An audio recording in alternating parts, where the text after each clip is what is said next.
Hi, and welcome to the new chicken coop at Verdigris Market Garden.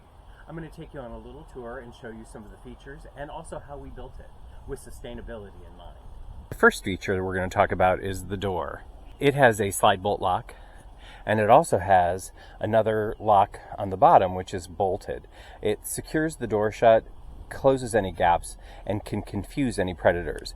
It is recommended that you have two different types of locks on a chicken run door to make sure that different predators who, might be smarter than your average raccoon or possum can't figure out how to unlock it. But let's go inside and take a look. You can first see a couple of tires.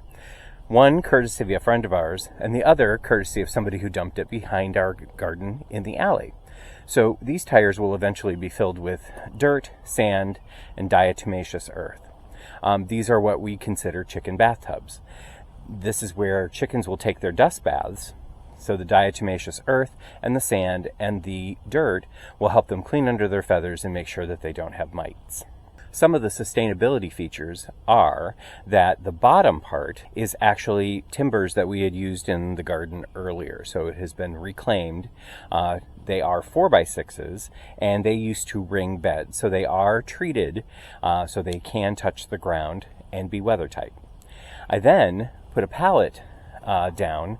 It is a 6x8 foot pallet that actually had the plywood on top of it, something that a furniture store might have shipped a sectional by. We brought that here and put it on top of those timbers to create the base for the chicken coop. One of the goals that we wanted to do for the chicken coop was to make sure that we had at least 75% sustainable, reclaimed, and or diverted from the waste stream materials, and we did succeed in doing that. Let me show you inside. Inside, you'll see that we have adequate roosting for all of our chickens. It's got 3 layers of roosting. It also has 3 nesting boxes. It is fully encased. We also have a battery and a charge controller that is connected to our solar panel up top that will then eventually provide some lighting and anything else we want to do if we want to expand the electric inside the coop. I've also equipped it with hooks. That way, from a weather perspective, if it becomes too bad outside, the chickens will still have food and water on the inside of the coop and be safe. The next feature is something that's kind of comically named. It's called a pull-it, pun intended, pull-it shut automatic chicken door.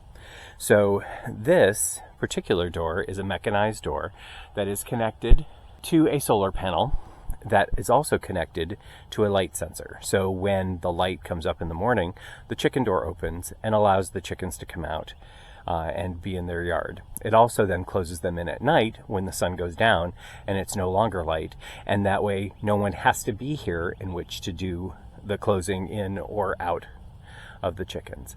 We also have built a ramp out of a cedar fence panel, a small one. Then from a food perspective, we have a 10-pound feeder, gravity fed, that the chickens can easily get to. And then from a water perspective, we did something sort of fun, and that is this 36-gallon rain barrel. Well, it's technically a garbage can, but it is black, and it works for that. It's black because that retards growth of bacteria, plus it also heats up in the wintertime.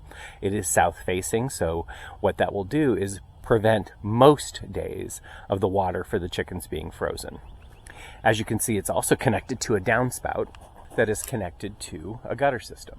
So therefore, rain coming off of the roof will travel into the gutter system and down into the rain barrel, then providing fresh water for the chickens all the time.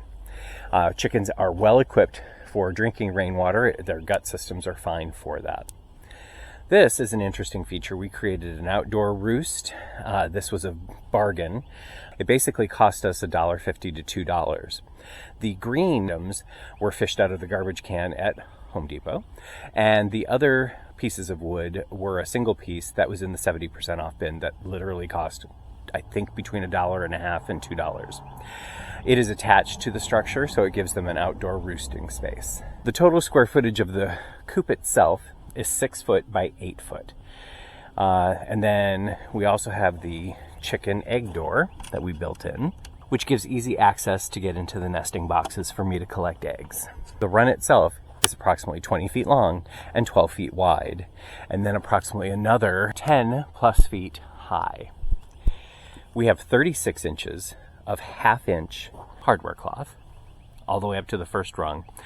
It is then connected to chicken wire that goes the balance of it, and each seam is stitched with baling wire. So there are no exposed seams, there's only overlaps, but everything is secured to make sure that the coop is as predator resistant as possible. I hope the girls love their new home. We're going to move them in here in a minute and we'll show you how we do that. You're already in there. How'd you get in? Hi.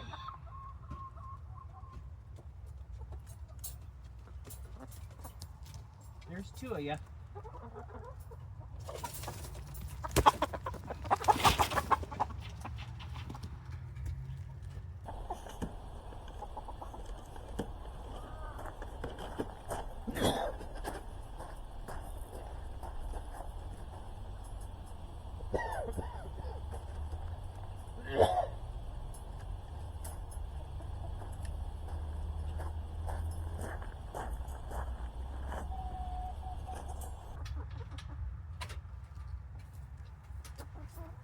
Who's next?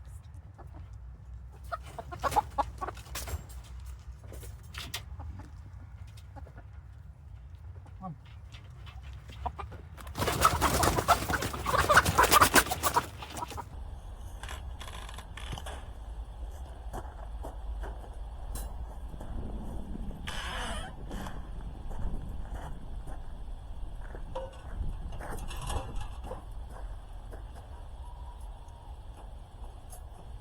There you go.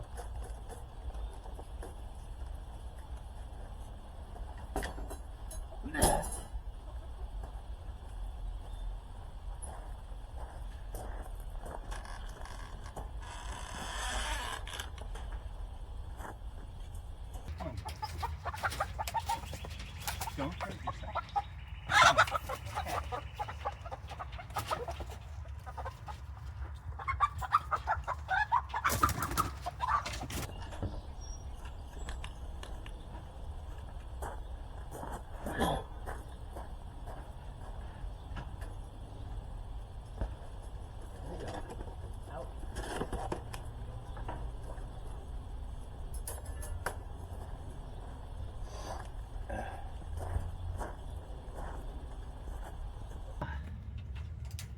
You girls are going to your new home, and that's all there is to it.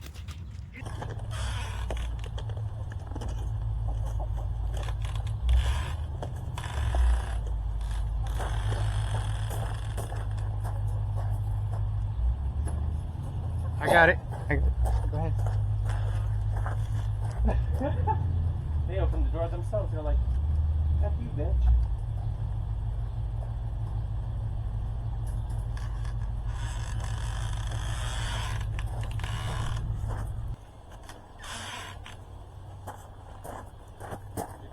Yep. Okay.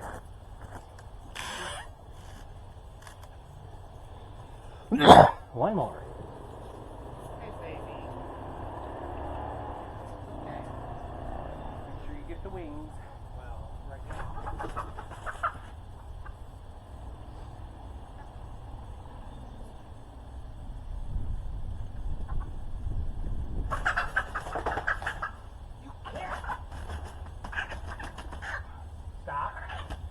Stop. I can't get your wings. There you go. No.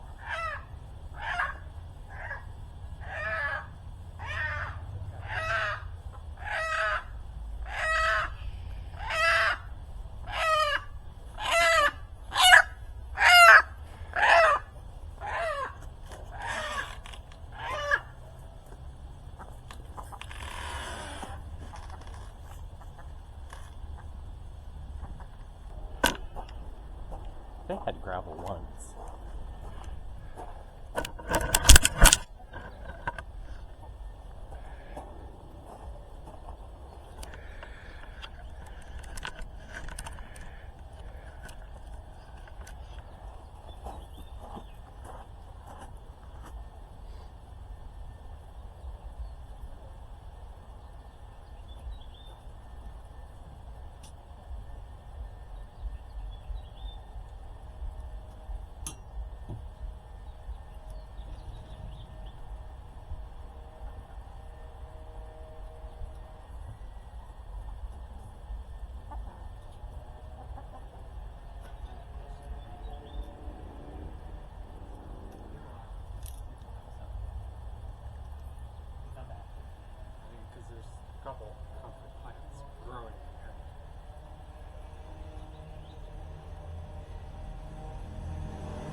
So